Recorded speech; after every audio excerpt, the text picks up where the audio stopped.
Assalamualaikum dan salam sejahtera. Saya Nazri Kahar. Ini secara langsung analisis awani pada 7 Januari lalu. Satu peristiwa yang tidak mahu kita lihat berlaku dan sudah pun berlaku di ibu kota Paris di Perancis, di mana serangan ke atas ibu pejabat majalah satira kartun Charlie Hebdo menyebabkan 12 orang terbunuh manakala 11 lagi tercedera. Dan rentetan itu ada beberapa insiden lain akibat daripada pelarian mereka yang melakukan serangan ini ke utara ibu kota Paris dan juga serangan ke atas sebuah pasaraya di dalam ibu kota Paris itu sendiri. Ini menggegarkan dunia. Sebelum ini kita lihat pada hujung tahun lepas berlaku di Sydney, di ibu kota Australia. Tetapi apa yang ingin kita lihat bagaimana perkara ini berlaku dalam konteks pemahaman terhadap agama, bagaimana kita memerangi ekstremisme agama dan bagaimana kita melihat ekstremisme ini perlu dikutuk ataupun dinafikan kewujudannya dalam semua aspek. Bukan hanya perlu dikutuk apabila berlaku di kota London, apabila berlaku di New York misalnya di 9/11 ataupun berlakunya di Paris pada 7 Januari 2015, tetapi apa yang berlaku di Syria, apa yang berlaku di Lebanon, apa yang berlaku di Myanmar, apa yang berlaku di Iraq. Ratusan orang awam terbunuh akibat kekejaman rejim dan sebagainya. Ia juga perlu diangkat sebagai satu ekstremisme yang tidak boleh dikompromi oleh orang yang bertamadun ataupun negara moden pada hari ini. Bagaimana kita melihat hari ini? Dalam hal ini, agama Islam juga tidak pernah menghalalkan untuk kita membunuh sebarang nyawa, biarpun bertentangan akidah, bertentangan agama, tetapi ada cara kita menentang dari sudut ilmu, dari sudut perdebatan, dari sudut perseteruan dalam konteks ilmu dan sebagainya. Jadi itu yang akan kita bincangkan bersama rakan saya yang berbahagia Dr. Mazli Malik, baru balik daripada Amerika Syarikat, penganalisis gerakan Islam dan juga kuliah ilmu wahyu dan sains kemanusiaan Universiti Islam Antarabangsa Malaysia. Mungkin Dr. Mazli, respon awal apa yang berlaku pada Charlie Hebdo ini, adakah kita sudah menjangkakan dalam karikatur sebelum itu yang dikeluarkan oleh Charlie Hebdo mengatakan ia sudah pun berlaku di Sydney tetapi belum diserang di Paris. Jadi itu sebagai satu provokasi juga. Tetapi itu bukan satu tanggapan ia boleh dihalalkan tindakan yang dilakukan oleh pengganas ke atas ibu pejabat Charlie Hebdo mengumpulkan 12 orang. Okay, bismillahirrahmanirrahim. Kalau kita lihat apa yang berlaku ni di Paris secara khususnya, dia merupakan pertentangan di antara dua ekstremisme. Ya? Kalau Ali Syariati ada menulis buku Religion versus Religion, yang berlaku pada zaman kini ialah ekstremisme melawan ekstremisme. Satu sudut ekstremisme agama, di satu sudut ekstremisme yang menolak agama dan mengagungkan laisit, secularism.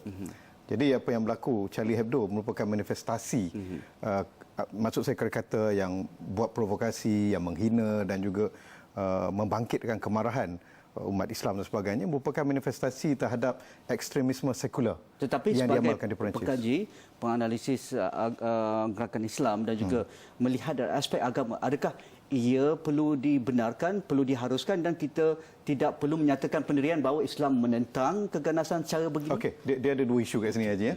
Okey, isu pertama apa yang dilakukan oleh dua orang tersebut merupakan satu tindakan yang tak ada kena-mengena dengan Islam dan terkeluar daripada syariat dan juga ajaran Islam. Itu sudah pasti. Itu jelas. Dan jelas. Maksud tak ada orang boleh nak justify kan benda itu. Kecuali mereka juga golongan ekstremis.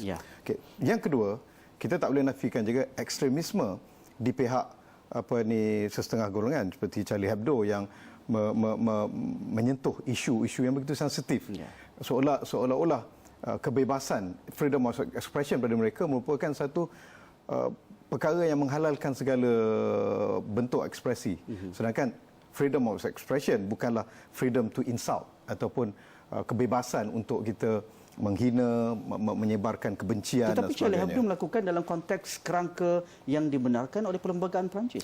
Itu yang agak menarik. Dibenarkan apabila berkaitan dengan Islam ataupun golongan imigran, tetapi tidak dibenarkan jikalau ianya menyentuh Semitism, Yahudi. Antisemitik tak dibenarkan. Malah mereka akan dikenakan tindakan. Begitu kita tahu dalam kes ini adanya double standard dan pendakwaan terpilih. Apabila waktu zaman Sarkozy, bila mereka ambil gambar isterinya dengan lelaki lain, itu diturunkan segera kerana sensitif jikalau ia berkaitan dengan presiden. Tetapi mengapa tidak bila berkaitan dengan agama lain. Ya. Dan ini bertitik tolak daripada kefahaman secular extremist laisit yang merupakan ideologi kepada Perancis itu sendiri. Dan apa yang dilakukan oleh dua orang anak muda yang apa pun latar belakangnya, dan kita tidak pernah berkompromi bahawa tindakan itu jelas bertentangan dengan Islam dan membawa mesej bahawa mereka membalas dendam dengan apa yang dilakukan oleh Charlie Hebdo untuk meletakkan imej Nabi Muhammad SAW ke dalam konteks yang begitu rendah sekali. Kita kena fahami dua pemuda tersebut itu salah satu daripada pretext ataupun alasan yang ada untuk membangkitkan mereka melakukan. Tetapi kita perlu lihat Perancis dalam kerangka yang lebih besar, isu penjajahan Perancis terhadap utara Afrika, dan kedua-dua budak ni merupakan pada Algeria kan. Dan perasaan kognitif yang mereka membesar bahawa mereka pernah dijajah. Walaupun mereka dilahirkan di Perancis dan mereka tak rasakan bahawa 100% mereka itu orang Perancis. Walaupun dalam laporan media melihat ramai pun analis mengatakan bahawa mereka ni telo Perancis, mereka bukan imigran, mereka ni memang membawa imej Perancis. Tetapi white French tidak akan menerima mereka sebagai fully French. Ini berbeza mungkin kalau di UK kita lihat kan.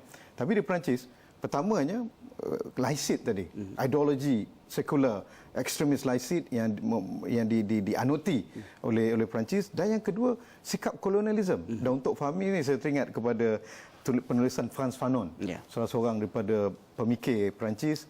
Dia berkulit hitam dan mengkritik sikap kolonial Perancis itu sendiri. Yang ini berlaku secara sedar ataupun tak sedar, yang menjadikan golongan imigran ataupun golongan, walaupun mereka dilahirkan di Perancis, tetapi Arab, Muslim, mereka dilayan seperti golongan kelas kedua. Dan juga faktor ekonomi bagi golongan imigran ini. Okey, bagaimana kita lihat dalam konteks Islam dalam hidup sebagai minoriti, sebagai imigran dan dalam kepelbagaian agama? Satu ketika kita lihat selepas 9/11, isu Islamofobia begitu meluas, begitu menjadi dogma politik di seluruh negara Eropah termasuk di Amerika Syarikat. Dan dengan timbulnya serangan ke atas Charlie Hebdo ini, adakah ia akan dibangkitkan semula? Dia akan lebih membesar. Dan Islam yang apa yang dilihat di Perancis, apa yang dilihat di United Kingdom, apa yang berlaku di Germany pada ketika ini, satu kelompok yang begitu jelas membawa imej atau membawa mesej mereka menentang kehadiran Islam yang begitu besar, begitu kuat solidaritinya. Begitu juga satu kelompok yang menyatakan bahawa ini adalah kebebasan, ini adalah satu yang termaktub dalam perlembagaan negara masing-masing yang diiktiraf oleh negara masing-masing. Mengapa anda perlu lakukan satu diskriminasi apabila atas nama Islam? Okey, kita lihat yang pertama, jumpa selepas.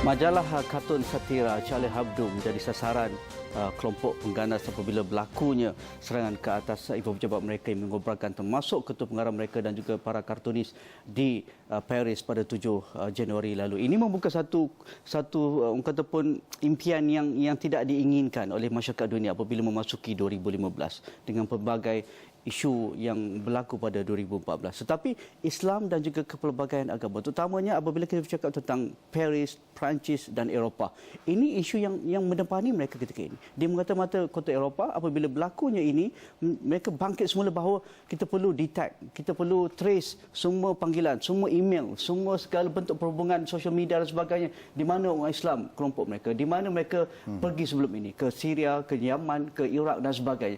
Jadi apa natijahnya? Dia menarik ya, kalau kita lihat dalam tempoh waktu perang dingin, sentiasa yang digambarkan musuh itu adalah Rusia dan juga sekutu-sekutunya dalam filem, dalam isu keselamatan, di berita itu jadi topik utamanya.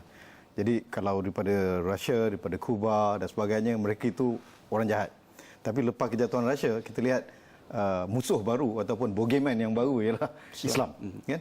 Dan kebetulan kalau kita lihat serangan ke atas Charlie Hebdo, kalau kita perasan, mereka yang melakukan serangan, antara motivasi yang mereka sebutkan di situ ialah kezaliman yang berlaku di kawasan rantau Arab, kan, di negara-negara oleh negara-negara barat yang bersekutu dengan diktator yang ada, dan juga apa yang berlaku di Israel. Dan agak menarik. Kita lihat ada double standard dekat sini. Sama ada Tariq Ramadan ataupun sesiapa pun yang tulis, mereka sering timbulkan isu ni, iaitu isu double standard. Macam Haji pun dah sebutkan tadi. Oleh kerana yang terbunuh ni kartunis Charlie Hebdo dan sebagainya, maka satu dunia bising. Perancis pun buat perarakan dan sebagainya. Tetapi jurnalis di Mesir ditangkap, dibunuh. Sampai hari ini 3 orang jurnalis Al Jazeera masih lagi ditangkap. Mereka tak kisah. Di Gaza ketika perang ramai jurnalis terbunuh. Yang baru-baru ni ramai jurnalis terbunuh. Tetapi kenapa respon yang serupa tidak diberikan kat situ? Jadi sikap double standard ini semakin membakar semangat orang-orang muda yang begitu marah terhadap Barat, begitu marah terhadap kuasa-kuasa Barat ini, dan juga kepada yang menyokong diktator di negara-negara Islam. Pada mereka ini memang peperangan antara kufar dengan Islam. Jadi apa saja yang berlaku, jawapannya adalah dengan mengangkat senjata dan juga dengan guna kekerasan. Kenapa? Mereka lihat apa yang berlaku di negara-negara Islam, language of violence ataupun bahasa kekerasan digunakan, tanpa melihat bahawa kadang ada separuh reaksi itu tak perlukan kekerasan. Orang lawan dengan kartun. Takkan kita nak lawan dengan peluru kan? Saya teringat ada seorang jurnalis tanya kepada saya, dia kata, kalau Nabi hidup lagi apa respon Nabi kan terhadap kartun? Saya kata kemungkinan Nabi akan ajak orang seperti ni makan malam dan Nabi akan berdakwah. Ataupun kalau mereka masih terus lagi, Nabi akan instruct kepada sahabat-sahabat lukis kartun untuk lawan. Kartun lawan kartun lah. Idea lawan idea. Kan? Tetapi bila golongan ini, kartun itu bukan isunya. Isunya apa yang berlaku di negara-negara Islam. Bagaimana kita nak menangani isu di kelompok kecil? Saya rasa begitu kecil. Orang-orang yang ingin membawa satu mesej dalam konteks keganasan. Mereka ada elemen mereka ada sel mereka sendiri, ada DNA mereka sendiri. Di isunya, Haji, apakah root cause? Apakah yang menyebabkan mereka ini timbul? Pada mulanya, ia timbul kerana peperangan di Syria, ketidakadilan di Iraq, ketidakadilan di Mesir. Walaupun rakyat dah pilih kerajaan dan presiden, akhirnya digulingkan dan naik diktator, negara-negara demokrasi ini menyokong diktator. Begitu Bashar Assad. Ketika beliau membunuh rakyatnya sendiri, ke mana negara-negara barat ini? Tak melakukan sesuatu. Bila timbul IS, baru mereka. Jadi IS ini hanya simptom. Sel-sel keganasan ini hanya simptom. Tetapi root cause-nya itu kena diatasi. Dan tentang IS, kalau itu menjadi satu barah yang begitu serius dan Islam tidak pernah kata pun boleh diasosiasikan dengan IS ini. Tetapi apabila rakan-rakan dari Eropah, majoritinya dari negara-negara Kesatuan Eropah, dari United Kingdom, mereka berkampung, mereka bermukim di Syria, bermukim di Iraq untuk membawa bendera IS. Jadi mereka sendiri terpanggil untuk berada di medan perang, sedangkan mereka tidak tahu apa faktornya, apa elemennya, apa mesej yang ingin dibawa oleh IS itu memerangi rejim-rejim terutamanya di Syria ke ataupun di Iraq dan sebagainya, dan akhirnya mereka membawa semula apabila mereka pulang ke negara asal masing-masing. Betul, benar. Dan kita lihat apabila contoh macam di Tunisia, apabila berjayanya revolusi dan lengkap sampai habis, adanya demokrasi, sekurang-kurangnya ruang-ruang demokrasi, kita lihat tidak ada peperangan keganasan dia. Tetapi di Mesir, revolusi dicabuli. Maka golongan fanatik, golongan ekstremis akan muncul. Di Syria, revolusi juga tak habis pun, bukan sekat dicabuli. Tak habis, dan juga sikap hipokrasi Barat mengundang IS. Di Iraq, dengan peperangan ke atas Iraq pada 2003 dan naiknya kerajaan yang tidak tentu arah ini, akhirnya menghasilkan IS. Jadi IS, keganasan, ekstremisme ini hasil daripada tidak wujudnya demokrasi yang sebenar di negara-negara umat Islam dan kekalnya kezaliman dan juga pemimpin yang diktator yang didokongi, kalau tidak didokongi pun tetapi direstui oleh Barat. Dan selagi mana keadaan seperti ini timbul, selagi itulah golongan ekstremis ini akan tetap mendapat justifikasi untuk melakukan wujud. Dengan kebebasan yang wujud di negara mereka tinggal sekarang, di negara-negara Eropah, adakah itu sebagai satu peluang sebenarnya? Mereka tak rasa itu negara mereka. Dia masih terikat dengan negara-negara Islam. Dan mereka juga mengambil peluang itu. Mereka ambil peluang untuk membuat sesuatu sebagai reaksi terhadap polisi luar negara tersebut. Kalau negara yang mereka tinggal itu, polisi luarnya tidak menyebelahi rejim-rejim yang jahat ini dan juga tidak menyertai serangan ke atas negara umat Islam, saya kira tidak ada alasan untuk mereka bangkit melakukan keganasan. Okey, Dok, kita rehat yang kedua. Selepas ini kita akan lihat bagaimana kita memerangi ekstremisme ini dalam konteks ilmu. Kerana saya rasa apabila ilmu itu sampai ke kelompok-kelompok ini dan cara pendekatan politiknya dan juga kehebatan dalam bintang ekonominya dapat sampai ke kelompok mereka, mungkin ia ada perbezaan ataupun ada justifikasi yang berbeza. Kita lihat yang kedua.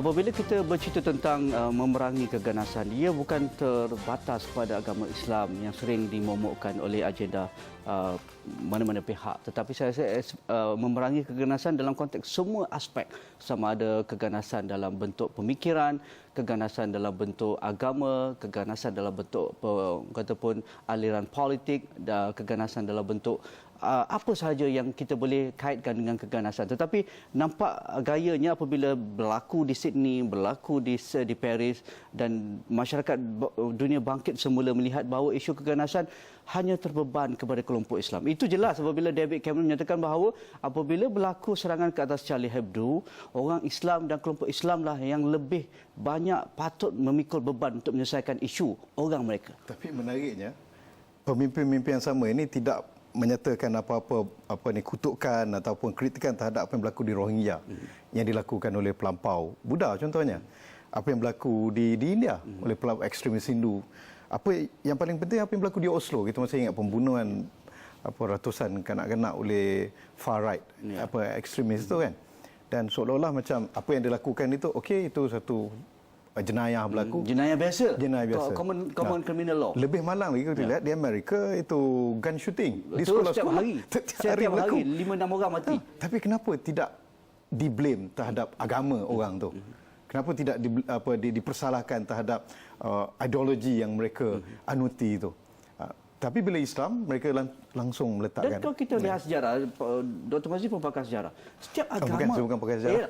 Sudah aliran, maksudnya setiap agama ada orang kata pun imbauan sejarah mereka, ada aliran yang ekstrim ini. Keganasan dan ekstremisme ni Haji, dia transcend ataupun melampaui agama, pemikiran, ideologi, bangsa dan sebagainya. Maksudnya setiap agama ada fringe ataupun serpihan yang ganas, setiap bangsa, setiap pemikiran nasionalisme, setiap orang kata ideologi, mereka ada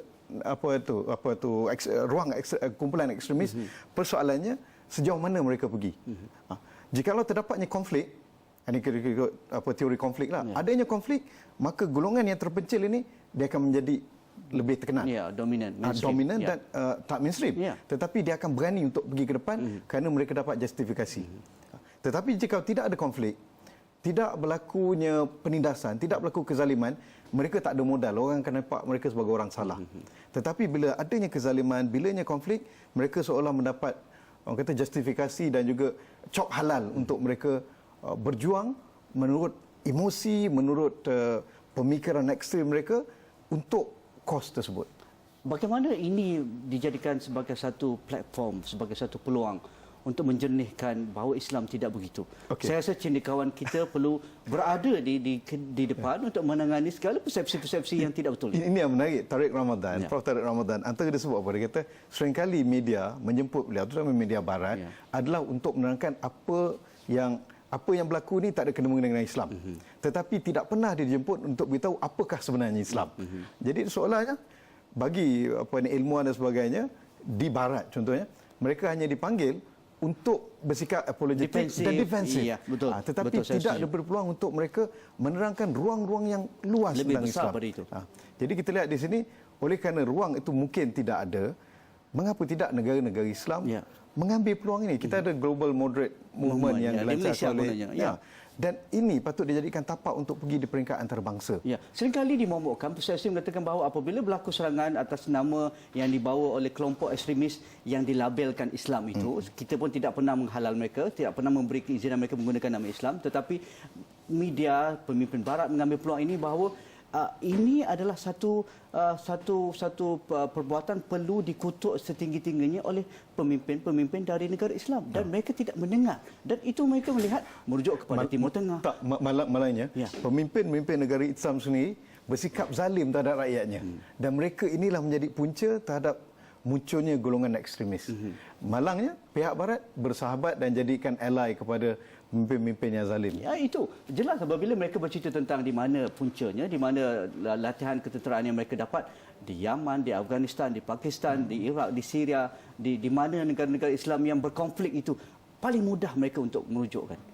Dia menarik, saya teringat dalam ada baru ni pemimpin-pemimpin negara Islam mereka buat satu resolusi mengutuk ISIS. Semuanya mengatakan Islam sebagai agama rahmat dan ihsan, belas kasihan. Tetapi tak ada seorang pun yang cakap Islam itu agama keadilan. Sedangkan apa yang wujud pada hari ini ialah dengan tidak wujudnya keadilan dan melatanya kezaliman yang dilakukan oleh rejim-rejim yang berkuasa di negara umat Islam itu sendiri. Bagaimana kita melihat ini sebagai satu peluang untuk kita lebih banyak memperbanyakkan aktiviti orang kata pun pertemuan antara kelompok-kelompok agama, kelompok-kelompok ideologi yang berbeza, walaupun sebagai majoriti kita sebagai di Malaysia sebagai majoriti, sebagai minoriti di negara-negara Eropah ataupun negeri-negeri yang sering dilabelkan sebagai orang kata pun tempat punca perkadaran Islamis, ekstremis dan sebagainya. Kenapa kita perlu angkat ruang ini? Kita perlu bukan setakat golongan agama sajalah. Maksudnya merentasi golongan agama, golongan intelektual, golongan politik Islam untuk benar-benar menghayati konsep mutual recognition.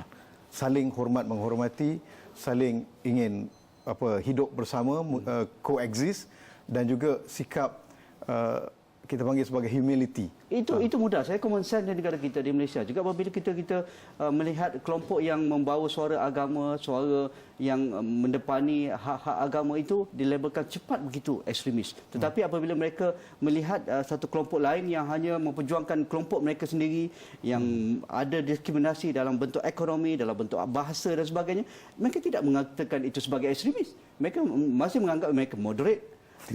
Mereka berada dalam kelompok yang mainstream, yang majority. The misrepresentation of Islam, maksudnya bila seringkali ditunjukkan tentang Islam sama ada oleh golongan agama ataupun golongan lain dalam bentuk yang terjuzu.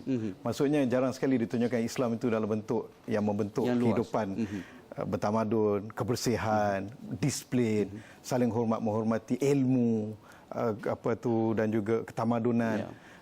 Itu tidak jarang ditunjukkan. Jadi stereotyping, pelebaran, penggunaan istilah itu kadang-kadang begitu klise. Klise dan di negara-negara umat Islam sendiri. Kena panggil lagi Dr. Mazli, kena datang lagi. Perkara ini bukan boleh habis dalam masa setengah jam pembincangan kami dalam analisis awal ini. Terima kasih Dr. Mazli Malik, Analisis Gerakan Islam dari Kuliah Ilmu Wahyu dan juga Sains Kemanusiaan UIA. Terima kasih kepada anda yang setia bersama kami dalam analisis awal ini. Jika ada sebarang pertanyaan anda boleh hantarkan ke platform media sosial kami dan muat turun aplikasi esrawani.com di App Store dan juga Google Play. Sekian saja untuk malam ini. Assalamualaikum.